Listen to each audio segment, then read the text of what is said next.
Because like I have all like these little ideas, like little nuggets and stuff I've heard about other people doing. It's kind of like analysis paralysis. How does that apply here? I remember thinking it was the stupidest thing I ever heard of when I first read Guy's Garden, but you basically take like all the different elements you want to have, you write them all down and cut out the pieces of paper, and then you like just play with them. And it's like some of them will make no sense, and some of them you're like, we should totally have rabbits above the chicken coop.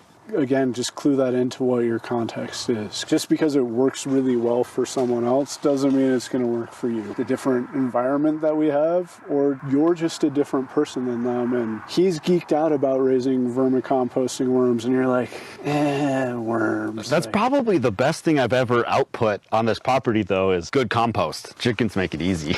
Chickens make it easy, and having good compost makes a huge difference around here because compost doesn't really happen naturally.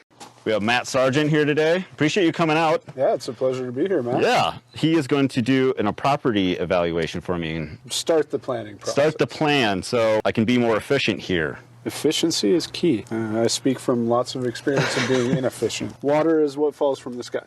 Yes. There is kind of like some weird features to the property. Just in those pines, there is a slight depression, and then it kind of runs into, like, I've got one ravine between those two sets of trees over there, and then I've got another one on the other side. As far as water, that's it. And you can see we don't have gutters on yet. I didn't know what I wanted to do for, like, any rain catch. Always good to not set yourself up for failure. Yeah. What is the goal? Do you want to be like your income comes from the farm, or do you want to, feed your family? Feed the family first. If our yields get so high that we can start selling, cool. But then, like, your time availability. Low input, high yield as possible. 2 kids now, or 3? Yep, 2. Yeah, what looks interesting to you? I guess I can tell you've done some stuff already. Is this productive or mulch for fun? Or I brought in 100 yards of wood chips. There's like 25 still sitting there. We spread out 75 because we were thinking that this would be a good spot for a more traditional, like, row gardening. It's right next to water. It's next to the house. It's not a bad place for your kind of zone 1. When I started doing the fencing, I didn't really care too much about deer getting in it, but now I'm kind of caring about deer getting in it. But I did hear that if you plant marigolds, they really hate the smell of marigolds. Marigold might repel them a little bit, but if there's a bunch of salad greens. I found with whitetails, and you could probably get a few mule deer. It's really a mix. You get them all. Yeah, I get them all. How about the elk? Elk are the trickiest because they can go through any sort of fence. Like, that's true. I've seen them go through high tensile electric that was running 16,000 volts with like 5 joules. I touched that fence once with my elbow and fell straight to the ground. That's on film. You can find it on ABC Acres. But with deer, a 3-dimensional fence, it doesn't have to be high. I've even done it with 2 rows of step-in posts. They can jump high, but they don't like feeling like they're landing in that trapped area. Sure. Okay. And I'm sure they're agile enough to go up and up, but they don't. If you did electrify it, which, you're on grid, so why not? You can bait it with like aluminum pie plates. Fold them over the electric, do it while it's off, and then smear peanut butter on it.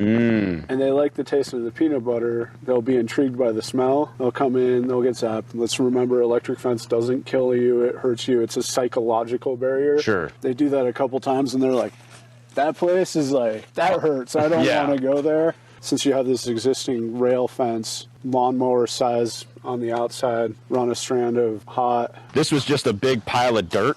And I rented a Mini X this summer and shaped this up along with a couple other things I can point out. I was planning on terracing this more or less, and this gets almost all day sun. It's not until the late afternoon when it comes across the corner of the house. There's a part of me that leans to maybe pushing it to like slightly out of zone perennials with the dark wall and the heat from the house. With that grade, it's not something you're going to be wanting to walk in and out of. Just compared to that space, like, why grow your carrots or your annuals there? That's going to be something where you want to plant, maintain, and harvest, not constantly monitor. Even though it's right next to it, but just with the grade and whatnot. Sure. So yeah, let's go look at the ravines. You guys have chickens, or? The chickens haven't laid for probably 2 or 3 months at this point. And my hens are in that same cycle. We like the chickens. We're going to keep the chickens. We are up to do different management, whether it be a different coop altogether or do a chicken tractoring. I hate this cheatgrass and the nap the knapweed. I hate all of that. I feel your pain. It'd be pretty sweet to have sheep here, but that's kind of a bigger time investment and everything, infrastructure, all of it. So sheep are more an infrastructure thing. If you want to rotationally graze them, it's definitely a time thing. And part of that time can be overcome with more infrastructure, where it's easier to rotate them. Portable netting it works with some sheep, it doesn't work with all sheep. If you go that route and you're going to use portable netting, be prepared to cull heavy the ones that don't respect it. Right. Just like the Greg Judy method, where you're just like, you're out. out. Work for me, you're done. It sounds really inhumane. It makes sense in my head, but it doesn't work when you're like small scale and you're like, I have 5 sheep. All 5 sheep jumped the fence. Right. Damn. Do I really kill them all? The one thing that makes tractors hard in this terrain is the sagebrush. If it wasn't so pretty, I would definitely get rid of the sagebrush, and it smells good. No, so I like it. I love it. And I'm not advocating getting rid of it, because given what you've got going, if you were to bush hog and tear out all the sagebrush, more than likely you're just going to have more knapweed and cheatgrass. So it's also good erosion control too. And you've got enough of a slope that it's good that you're thinking about that. Let's walk up to the road here quick.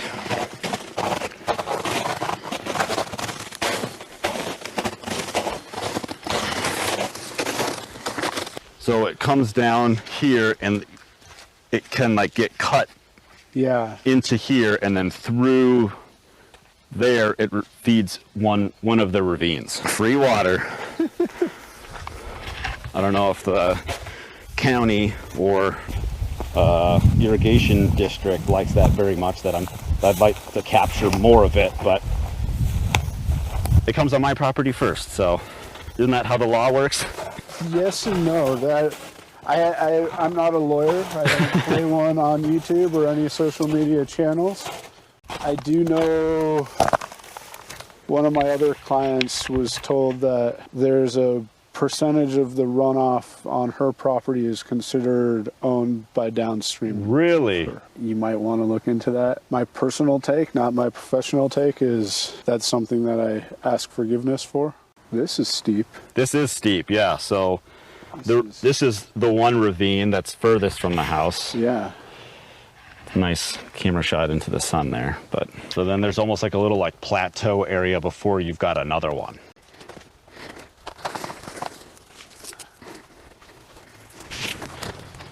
But that little like ditch or whatever you want to call it cuts through here real nice.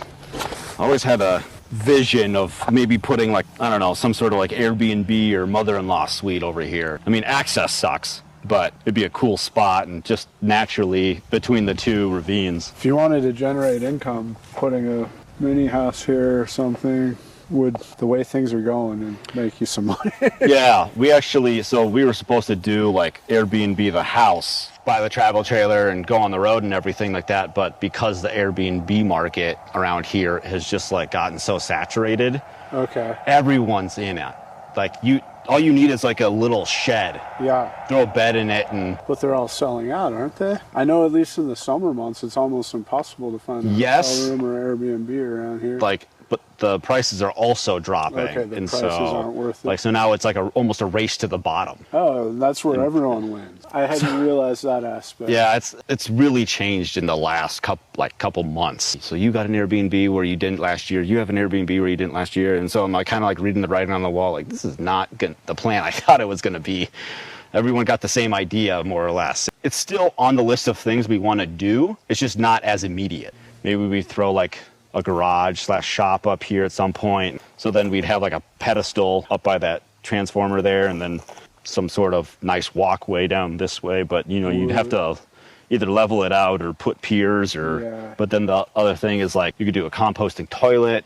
So that was going to be my next question. Are you approved for additional septic? Yeah, it's going crazy with their septic requirements and permitting, shutting people down, keeping people off their property. I don't know what the legalities of composting toilets is.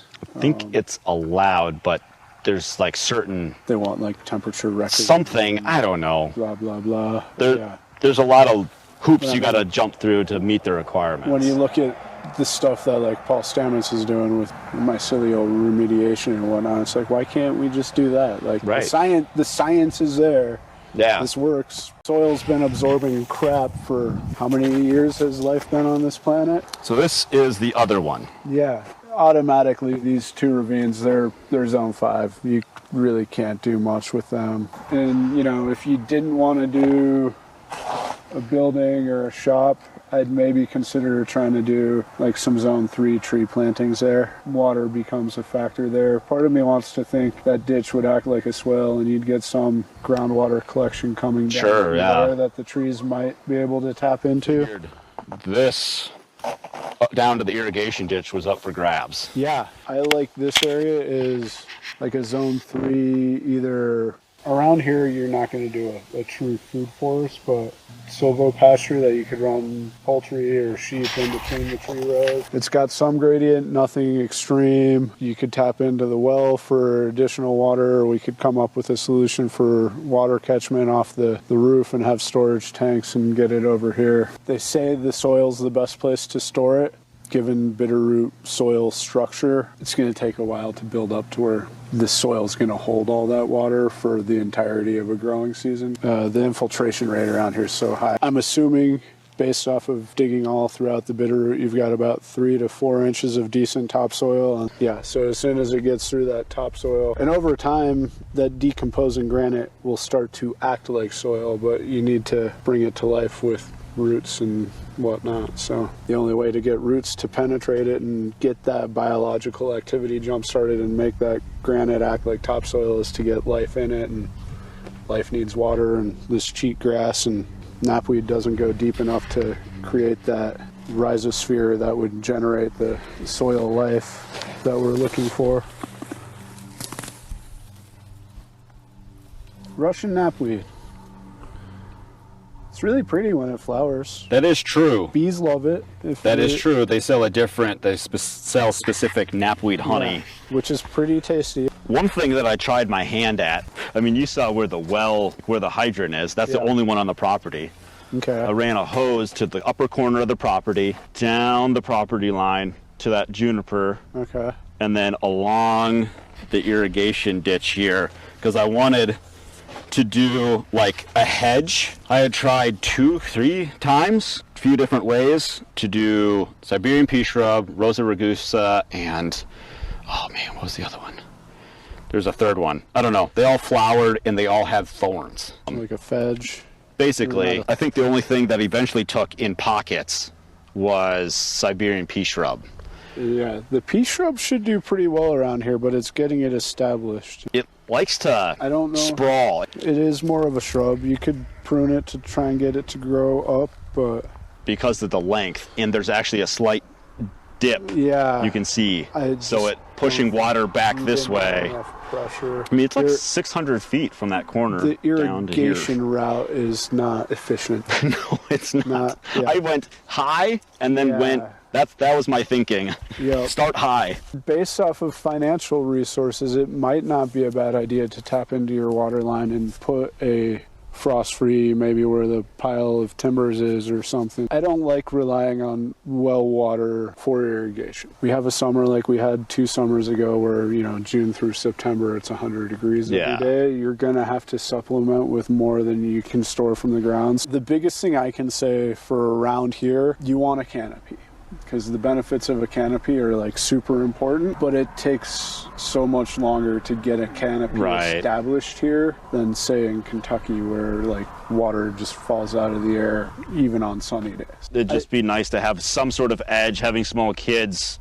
Oh no, and falling into the ditch I think here. The idea of having like a living fence here is a spectacular idea. I just think, I don't know what your third species was, but Rosa rugosa and pea shrub are black locust. That's what it was. Okay, black locust. Okay, so black locust is one of my favorite trees. I'm going to say that flat out. It's a little tougher around here because it is a little thirstier than the other two. The Rosa rugosa and the pea shrub, once they're established, shouldn't, in this environment, like the ones I have on my property, they're thriving. Things like this, which I would say are a priority. I think you see the value in having the hedge here. You take 150 feet here. I'm not saying the whole length. You take a section and you say, okay, we can get water across the driveway, bring it direct, have an irrigation line here, and for 2 summers we'll get that established. And then we'll pull the irrigation from here to that tree, we'll run it to that fence post, and we'll get the same species established there. And so, yeah, in 15 years it'll look funny because this first 75 feet is 5 years old, and this 75 feet is, you know, half its age, and then you've got another section going down there. But eventually you will have that living fence here. It's a significant drop. And with the Rosa rugosa and the Siberian pea shrub, you can coppice them and pollard them to make a real thick hedge. For every 2 of those 2, I would do 1 black locust, just because. Okay. But it is going to be the thirstier one. But the benefit is, unlike the pea shrub or the rose, which are going to have deeper roots than what we have here, and start building some soil biology deeper, that black locust, it's going to go deep. Okay. And honestly, if you plant black locust here and that ditch is full, in 10 years, it's going to be drinking from the ditch. Dang, dude, we're like, I don't know, 30 feet up? I'd maybe even throw some poplar in there, even though they're really thirsty too. They're clearly doing well close to the ditch here. The black locust and the poplar, if you got them established on this shoulder, as they come up, they're going to provide shade for any future orchard type endeavors in there. And a windbreak too. If you can minimize the wind around here, that's going to help keep water in your ground because it's going to minimize evaporation. So there's my lack of a backyard. It's fescue and clover, and then with that Mini X, I tore up the back here, so we're going to have like another like kind of rocky retaining wall with a fire pit by that juniper over there. Where's your leach field? On the other side, so past that big pine over there. Is it a passive leach field or pressurized? It's passive, so it's all gravity fed. Okay. It's where all this other junk is growing. The mustard. One thing that drives me nuts about a like drain field, you can't really plant anything on it because it can't clog the lines and root vegetables. You don't want to eat that stuff. Well, one, it's just far enough away from the house that do you want to have a pumpkin patch out here that would need irrigating and weeding and whatnot? I mean, not really. Yeah. I'm pretty lazy, so I mean, if the deer come out and like start eating pumpkins, if it grows deer, if it makes protein. Could try fencing it off with the 3D, step-in posts and growing chicken food plots. So mow it down and then, either do a light tilling or not, but, grow like peas and radish. And when you notice it's ready, bring chicken tractors in or whatnot. One, the chickens probably aren't going to eat the radish, so they'll eat the greens, right? Sure. It's not you eating something that grew directly in your own poop. So you're eating the eggs or harvesting broilers. You've got a second layer of protection, right? Maybe like zone 2 annuals, but you're not putting a ton of effort into it. Broadcast and then mow, be mulch for the broadcast seed, and what comes up is food for the chickens. Seed is relatively cheap, right? Especially if it does become feed. Let's see what you have before you decide on the future. Sure. This is something new I tried. In 2 months, I usually pull all the wood chips out of the chicken coop there. It's about 4 or 5 yards. Scoop them out, and I water it, pile it up, and cover it, and let it sit for 3 months before I use it in the garden beds here. I mean, you can obviously see how much shade it gets. Yeah. We're 2 weeks past the longest day of the year, and it is almost 3 o'clock, and it's still heavily in the shade. Once you get that productive, figuring out something cool with the chickens, maybe doing tractors for broilers, it would be the last place that I look to start investing time. Do you want to talk about my super weird... They're not weird. They're beautiful in their own way. They are beautiful in their own way. How functional are they? Have they been working good for you? They work fine. This is kind of like the second iteration. I had frames from something else entirely and blah, blah, blah. Here's where I'm at right now. I call it like a DeLorean greenhouse. So like the greenhouse plastic, obviously it's not sealed up very well. Yeah. But the idea is that you get an extra couple degrees. Yeah. So these are supposed to like roll up. Probably better with 2 hands, not holding a selfie stick. Right. So they roll up, and there's usually like bungee cord, and then these swing open to access the garden bed, and that's what this stick is for. Hence the DeLorean name. I thought we were going to do some time traveling. Time traveling to a better idea. No, this is great. It does okay. The idea was fence the plants in versus fencing the deer out, because this was cheaper. Yeah. Like, this was almost entirely free materials minus the greenhouse plastic. Yeah. Like the cedar here Slab wood is relatively... was from that shed project, and after that shed project came the chicken coop. I feel like they're in a bad place.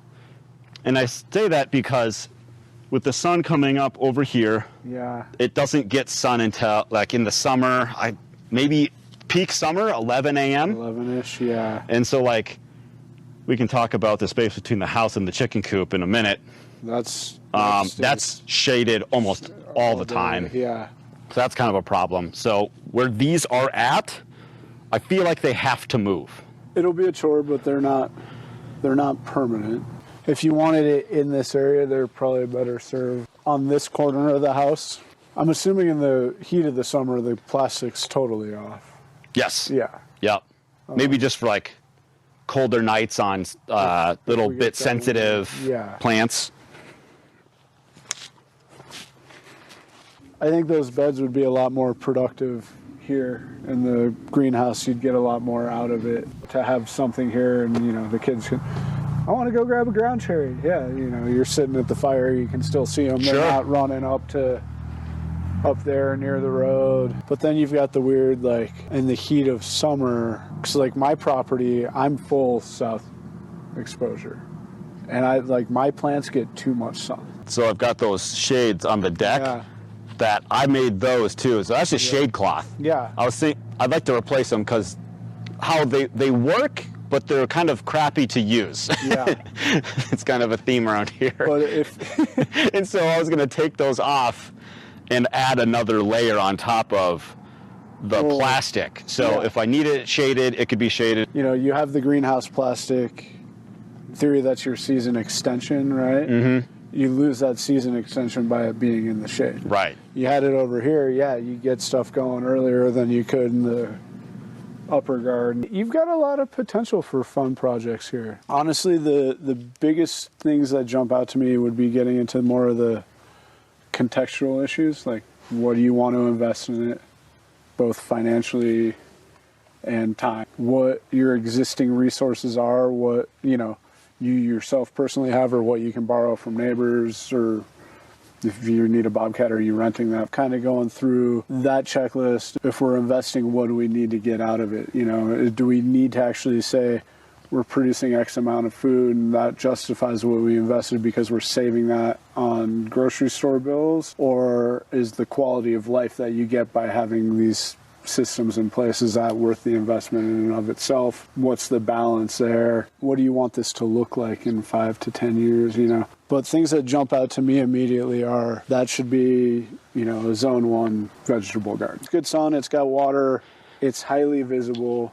Minimize the amount of times we're turning that well on, because every well pump has X number of, clicks. Hours. Yeah. You got to figure out how to catch water from your roof. I lean to this side to grow just because you have more sun. So I would say get the gutters over here and then either build timber frame ponds to hold them. Basically build like a cabin with 4x4s and line it with a pond liner, or aquaponics and have, goldfish or carp or something in it. I thought about that, yeah. And then you've got a nutrient-dense water that you're irrigating your trees with. Overflow from one timber frame pond, come into another pond here. Oh, that would be gorgeous. It gives you that kind of zen, it would add to your landscaping. We could make it look more wild, or like if we are going to do, timber frame ponds and have the DeLoreans along here, could almost go like English garden type, perfectly spaced trees. Oh, sure, like Very symmetrical organized. and okay. Symmetrical. I kind of like both. Yeah. I like symmetry, but it is kind of cool to when you see somebody's garden, like it just looks just wild. The little captions are like, "This is that. That's Organized this. That's this." chaos. And I was like, "Wow, that's pretty cool that you got all these layers to it." Like an arbor coming from the door to here, that gives you like maybe 4 feet of arbor, and then man, open that would be spot, sweet. So it starts to look like that more formal landscaping, but it's still productive, and you got some comfort or whatnot in the ground cover and different flowers, and make it so it's all food, fiber, fuel, or medicine, right? Right. But it looks kind of like that more formal landscape that comes out to your fire pit, and you come and hang out, and the kids can run in the garden, and you got your 4-foot arbor there, 4-foot gap, a 4-foot arbor. So you got kind of the tunnel to walk out, open spots for the kids to run in, the clover for the bees. Maybe there's a chicken tractor here, you know. That is one thing my wife does not want. She's like, I don't want any animal poop where the kids might play. Yeah, she's like, I don't want to step in it. Fair, I want to go out there with my bare feet. Before I say let's make a serious investment of time and money and energy, let's not only have a plan that is going to use permaculture principles and, you know, conserve as much energy as possible and keep all the nutrients on the property, but also something that's going to fit with your lifestyles and what your lifestyle is now, what you want it to be in 10 years, what you want it to be in 20 years. So I think there's something really powerful too, actually, like when the kids are, you know, thinking about moving out, what's this look like? Is this something that we will be able to manage when our mobility is limited? You know, because I've seen some really cool permaculture sites where it's like, yeah, you've got zone 1, 2, 3, and 4, and 5, but zones 1 through 3 are like a lot of work to keep this thing going. Right. So is that what you want? And I mean, some people, like, yeah, that's what they want to do is go play in the garden. But, you know, do you want to be hauling a wheelbarrow up a ramp in 20 years? Or do you just want to have that area figured out so you don't have to deal with a wheelbarrow there? That was kind of like a question of flow, inputs and outputs. Wood chips come into the top, Come out at the bottom, and then they get used in the garden beds. Which is a great idea. So I stole that from Jeff Watton when he did the Greening the Desert. Up at the top, you know, is where the garden is now, majority of it anyways. How do you get it back up there? Yeah. Oh, the chicken coop is probably going to move. So then if the chicken coop moves, those steps are going to go somewhere else, because I was going to run it right down the middle, which is where I put in that French drain. Don't build steps yet. I've interviewed you for the podcast and stuff, but one thing that we didn't go over, because we just jumped right into walking the property, was what is your experience? Who did you work under? I'm Matt Sargent. He said my name earlier. So I grew up in Colorado. Always wanted a homestead, but at 81,000 feet, it's a little difficult. You had 2-month growing zone. I moved to Indiana, kind of started homesteading, found Gaia's Garden, which is, you know, everyone's best gateway. Within a year, I was leasing land in Kentucky, starting a farm, trained under Mark Shepard, did his restoration agriculture program, so his version of a permaculture designer's certificate. Ran my own farm for about 2 years before we moved to Montana, where I managed ABC Acres, which is a pretty impressive permaculture farm in the valley. Left to chase another dream, and now I'm here and doing consulting, looking to start a design firm of my own. That's me in a nutshell. And that's why you're here. Yeah. Thanks for being here, man. Thanks, Matt. It was a pleasure. I am Matt DeRozier of FarmHopLife. Thanks for watching. Don't forget to subscribe and visit FarmHopLife.com.